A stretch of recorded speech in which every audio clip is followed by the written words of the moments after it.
नमस्कार आदाब दोस्तों, चलिए आज 12 अप्रैल शाम देश की ताजा बड़ी खबरें आपके लिए लेकर हाजिर हैं। चलिए दोस्तों, सबसे पहले डालते हैं सिर के ऊपर। अखिलेश यादव को लगा जोरदार झटका। यूपी एमएलसी चुनाव में समाजवादी पार्टी का नहीं खुला खाता। वाराणसी में भाजपा का हुआ शुभड़ा शाप। मध्य प्रदेश की भाजपा सरकार की खुलेआम गुंडागर्दी। रामनवमी जुलूस पर पथराव करने के आरोप में भाजपा सरकार ने मुसलमानों के 40 घरों पर चलवाया बिल्डोजर। देश भर में बढ़ती महंगाई को लेकर मोदी अमित शाह को लगा बड़ा झटका। कांग्रेस ने भाजपा के खिलाफ शुरू किया पोस्टर अभियान। देश में बढ़ती महंगाई को लेकर मोदी सरकार की खोलेंगे जनता के सामने पोल। अखिलेश यादव को लगा एक और बड़ा झटका। आजम खान जेल से बाहर आकर बनाएंगे नई पार्टी। आजम खान के समर्थकों ने किया ऐलान। मध्य प्रदेश में मुसलमानों के घरों पर चलाए गए बिल्डोजर को लेकर असदुद्दीन ओवैसी का भाजपा पर बड़ा हमला। कहा गरीबों के आसियाने उजाड़े जा रहे हैं, याद रखना आज सरकार है कल नहीं रहेगी। जम्मू कश्मीर की पूर्व मुख्यमंत्री महबूबा मुफ्ती को एक बार फिर से भाजपा की मोदी सरकार ने घर में किया नजरबंद। महबूबा ने लगाई मोदी पर गंभीर आरोप। भगवाधारियों को लगा एक और बड़ा झटका। कुतुब मीनार से हटाई जाएगी भगवान गणेश की 2 मूर्तियां। पाकिस्तान के बाद अब श्रीलंका में गिर सकती है सरकार, विपक्ष ने किया ऐलान। तो दोस्तों, सभी खबरों को एक एक कर विस्तार से आपको बताएंगे। वीडियो को दिल से लाइक कर चैनल को सब्सक्राइब शुरू करें। इसी के साथ से पहले बड़ी खबर कैलकुलेशन। अखिलेश को लगा बड़ा झटका। यूपी विधान परिषद चुनाव में समाजवादी पार्टी का नहीं खुला खाता। वाराणसी में भाजपा का हुआ शुभड़ा शाप। 64 पदें। यूपी विधान परिषद चुनाव की 36 सीटों के लिए चुनाव में बीजेपी ने जबरदस्त जीत हासिल की है। भाजपा के खाते में 36 में से 33 सीटें आई हैं। भाजपा को विधान परिषद चुनाव में पूर्ण बहुमत मिल गया है। समाजवादी पार्टी का चुनाव में शुभड़ा शाप हो गया। समाजवादी पार्टी को एक भी सीट नहीं मिली है और खाता भी समाजवादी पार्टी नहीं खोल पाई है। वहीं 3 निर्दलीय उम्मीदवारों ने जीत हासिल की है। वहीं मोदी के संसदीय क्षेत्र वाराणसी से भाजपा को बड़ा झटका लगा है। वाराणसी में एक बार फिर से ब्रजेश सिंह का दबदबा कायम रहा। एमएलसी चुनाव में उनकी पत्नी अन्नपूर्णा ने बड़े अंतर से जीत हासिल की है। यहां भाजपा को तीसरा स्थान मिला। अंतिम चक्र की मतगणना में सपा के उमेश यादव को 345, भाजपा के डॉक्टर सुदामा पटेल को 170 वोट मिले और यहां से भाजपा का पूरी तरीके से सुपड़ा शाप हो गया।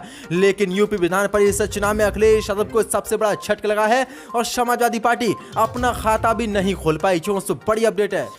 इसी के साथ बड़ी खबर कैलकुलेशन। मध्य प्रदेश की भाजपा सरकार का मुसलमानों पर अत्याचार। रामनवमी जुलूस पर पथराव करने के आरोप में बीजेपी ने मुसलमानों के घरों पर चलवाया बिल्डोजर। 64 पदें। मध्य प्रदेश की भाजपा सरकार की खुलेआम गुंडागर्दी सामने आई है। दरअसल मध्य प्रदेश के खरगोन में 10 अप्रैल को रामनवमी जुलूस के दौरान हिंसा करके पथराव करने के आरोप में मुसलमानों के घरों को भाजपा ने तोड़वा दिया है। आज इस शहर के संवेदनशील क्षेत्र माने जाने वाले छोटी मोहन टाकीज में भारी पुलिस फोर्स की मौजूदगी में भाजपा सरकार के अधिकारी वहां बिल्डोजर लेकर पहुंचे और हिंसा करने के आरोप में मुसलमानों के घरों को भाजपा सरकार ने तोड़वा दिया और ढा दिया।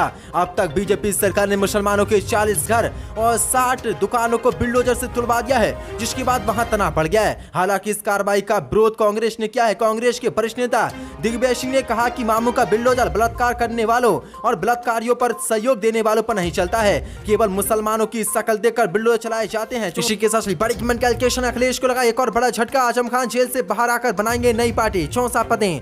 उत्तर प्रदेश विधानसभा चुनाव में मुसलमानों के बलबूते मजबूत विपक्ष के रूप में खड़ी हुई समाजवादी पार्टी के सामने पार्टी के संस्थापक सदस्यों में से एक और मुस्लिम सियासत का बड़ा चेहरा माने जाने वाले मोहम्मद आजम खान अपने आने वाले समय में संकट खड़ा कर सकते हैं। दरअसल सूत्रों के हवाले से बिग ब्रेकिंग न्यूज निकलकर सामने आ रही है। खबर है कि जेल से बाहर आने के बाद मोहम्मद आजम खान अपनी नई पार्टी का ऐलान कर सकते हैं, जिसके बाद अखिलेश की मुश्किलें बढ़ गई हैं।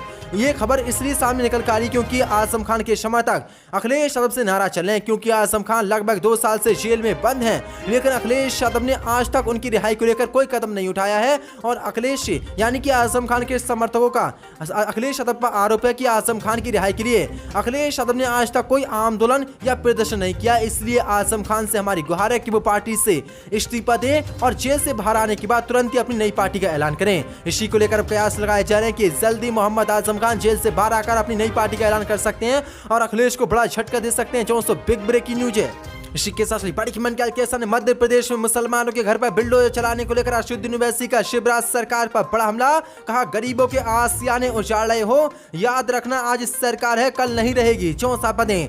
मध्य प्रदेश के खरगोन में रामनवमी के जुलूस के दौरान हुई हिंसा पर राजनीति शुरू हो गई है। अब इसी को लेकर ऑल इंडिया मजलिस इत्तेहाद अल मुस्लिमीन असदुद्दीन ओवैसी ने घटना को लेकर मध्य प्रदेश की भाजपा सरकार पर जोरदार हमला बोला है। उन्होंने सरकार की कार्रवाई पर सवाल उठाते हुए कहा कि गरीबों के आसियाने उजाड़े जा रहे हैं, लेकिन भूलना नहीं चाहिए कि आज उनकी सरकार है, कल नहीं रहेगी। ओवैसी ने कहा कि एमपी में कानून के शासन पर भीड़ तंत्र हावी हो चुकी है। भले ही सीएम शिवराज सिंह चौहान की विचारधारा मस्जिदों को नापा करने वाले और बुजुर्गों पर हमला करने को सही ठहराती हो, लेकिन उन्हें नहीं भूलना चाहिए कि वे संवैधानिक पद पर बैठे हैं। जनता की जान माल की सुरक्षा और जिम्मेदारी उनकी है। ओवैसी ने आगे कहा कि संता के नशे में गरीबों के आसियाने उजाड़े जा रहे हैं, उन्हें याद रखना चाहिए कि आज उनकी सरकार है, कल नहीं रहेगी। जो ओवैसी ने बड़ा हमला शिवराज सिंह चौहान पर आज बोल दिया है। इसी के साथ बड़ी की मन के एलोकेशन, मोदी और अमित शाह को तगड़ा झटका। कांग्रेस ने भाजपा के खिलाफ शुरू किया पोस्टर अभियान। देश में बढ़ती महंगाई को लेकर मोदी को करेंगे देश भर में बेनकाब। 64 पदें। कांग्रेस की युवा इकाई ने पेट्रोल, डीजल और रसोई गैस और कई अन्य जरूरी खाद्य वस्तुओं की कीमतों में बढ़ोतरी को लेकर केंद्र की मोदी सरकार के खिलाफ पोस्टर अभियान शुरू कर दिया है। भारतीय युवा कांग्रेस के मुताबिक वह पोस्टर के माध्यम से देश भर के लोगों को महंगाई के मुद्दे पर जागरूक करेगी और केंद्र की मोदी सरकार को जनता के समक्ष बेनकाब करेगी। उसने यहाँ शास्त्री भवन के निकट महंगाई विरोधी पोस्टर लगाकर इस अभियान की शुरुआत की है। शास्त्री भवन में पेट्रोलियम मंत्रालय दफ्तर है। युवा कांग्रेस अध्यक्ष श्रीनिवास बीबी ने इस मौके पर कहा कि जब से चुनाव खत्म हुए हैं, जनता के बुरे दिन शुरू हो गए हैं। सत्ता के नशे में चूर चूर सरकार सिर्फ अपना और अपने मित्रों का भला करने लगी है। उनसे न जनता के दुख दिखाई दे रहे हैं, न ही उसकी परेशानियों से उसे कोई सरोपकार है। उन्होंने दावा किया कि जनता का विश्वास इस सरकार से पूरी तरीके से उठ चुका है। भारतीय युवा कांग्रेस के राष्ट्रीय मीडिया प्रभारी राहुल राय ने कहा कि हर तरह की महंगाई अपने चरम पर है, इसलिए आज भारतीय युवा कांग्रेस ने पेट्रोलियम मंत्रालय के बाहर पोस्टर अभियान की शुरुआत की है। इस प्रकार के पोस्टर के दिल्ली व देश भर में विभिन्न स्थानों पर लगाए जाएंगे और मोदी सरकार की देश भर में महंगाई को लेकर पोल खोली जाएगी। के साथ बड़ी मन के एलोकेशन, अंध भक्तों को लगा बड़ा झटका। कुतुब मीनार से हटाई जाएगी भगवान गणेश की 2 मूर्तियां। 64 पदें। राष्ट्रीय स्मारक प्राधिकरण ने कुतुब मीनार के परिसर में लगी हिंदू देवता गणेश की 2 मूर्तियां हटाने का फैसला किया है। ये 12वीं सदी में स्मारक कुतुब मीनार के परिसर में लगी हैं। दरअसल NMA ने भारतीय पुरातत्व सर्वेक्षण से कुतुब मीनार के परिसर में 12वीं सदी से लगी हिंदू देवता गणेश की 2 मूर्तियां हटाने के लिए कहा दिया है। पिछले महीने NASI को भेजे गए पत्र में NMA ने कहा था कि मूर्तियों को राष्ट्रीय संग्रहालय में सम्मानजनक स्थान दिया जाना चाहिए, जहां ऐसी प्राचीन वस्तुओं को प्रदर्शित करने का प्रावधान हो।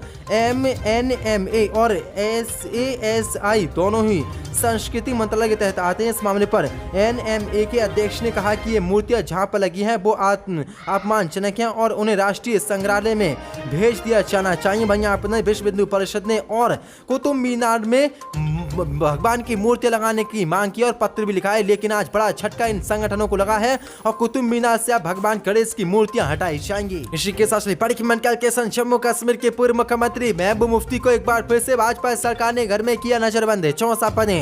जम्मू कश्मीर के पूर्व मुख्यमंत्री महबूब मुफ्ती को प्रशासन ने एक बार फिर से एहतियातन के तौर पर उनके घर में नजरबंद कर दिया गया है। महबूब मुफ्ती ने इस नजरबंदी पर ऐतराज व्यक्त करते हुए कहा कि मैं आज शोपियां में उस कश्मीरी हिंदू परिवार के पास अपनी सत्वना व्यक्त करने जाना चाहती थी जिस पर बीते सप्ताह हमला हुआ था। भारत सरकार जानबूझकर मुख्य धारा से जुड़ी कश्मीरियों और कश्मीरी मुसलमानों को कश्मीरी पंडितों के हिंदुओं के पलायन के लिए जिम्मेदार ठहराने का दुष्प्रचार अभियान चला रही है। केंद्र की सरकार ये नहीं चाहती कि उसके लिए दुष्प्रचार की पोल खुले। आपको बता दें कि महबूब मुफ्ती जिस कश्मीरी पंडित परिवार से मिलने के लिए शोपियां जा रही थी, वह आतंकी हमले में घायल हुआ।